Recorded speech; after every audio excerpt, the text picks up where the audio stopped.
remember when Bibles were like this in homes and in churches. Every church had a Bible like this. Every Christian family had a Bible like this, and they put their family genealogy, the weddings, baptisms and burials. It was all put inside the Bible, and you passed it down generation to generation. This particular Bible was published in 1905. Now, the reason I brought it out is that I want to show a map that's in this Bible. Now, mind you, the Schofield Bible was not published until 1913. Right. And I have in my office an original 1913 Schofield, which was the introduction of the Zionist Masonic heresies about a future state of Israel and separating the church from Israel and all that rapture stuff. That's where it came from. It was a Masonic Zionist heresy that was introduced into the American churches in 1913. This is a 1905 Bible. Pre-Schofield. Pre-Schofield, with no Schofield notes in it. So, you open it up, and this is on page 13. I mean, this thing's big. I want to show you. Here is a map of the Holy Land. And it says, what? Oh, Palestine of the Holy Land. They misspelled Israel. No. Palestine. Palestine. Huh. And all these Christian Zionists that tell me, Rick, there's never been a Palestine. All right, so here's a still. There it is. Let's zoom in and show you here. Yeah. So, yeah, you hear these people like John Hagee, there's never been a Palestine. Well, look at this Bible map from 1905. And most Bibles, yes, from then had a map of Palestine. And Palestine is in the Bible itself, in the Old Testament.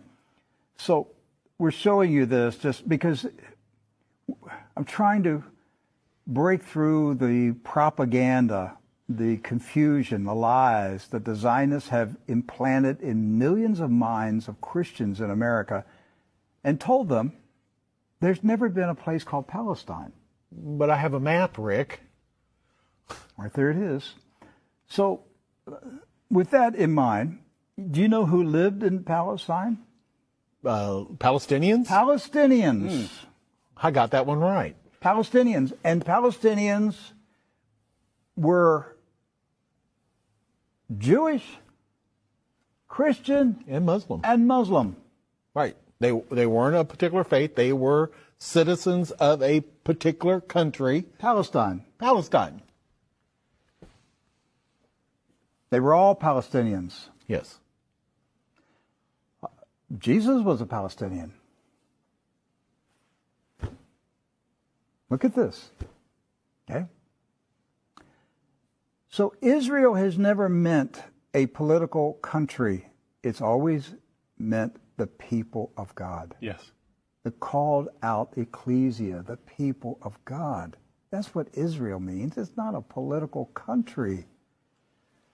With that in mind, we're going to show you some of the scenes of the violence that's taking place in Palestine this week, because here's what's happened following the 1917 Jewish Bolshevik Revolution in Russia, where the Jewish Bolsheviks went in and slaughtered the Romanov families in a satanic ritual, imposed communism on Russia, killed hundreds of thousands, literally millions of Christians, hundreds of thousands of Christian Orthodox pastors, and burned their churches, and just a horrible attack on the Russian church in 1917 and afterwards.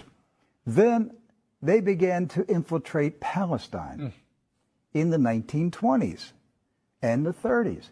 In the 1930s, there was a congressman in Texas, Lyndon B. Johnson, and he was smuggling guns and rockets and grenades from Texas to Palestine, putting them in the hands of the Jewish communists.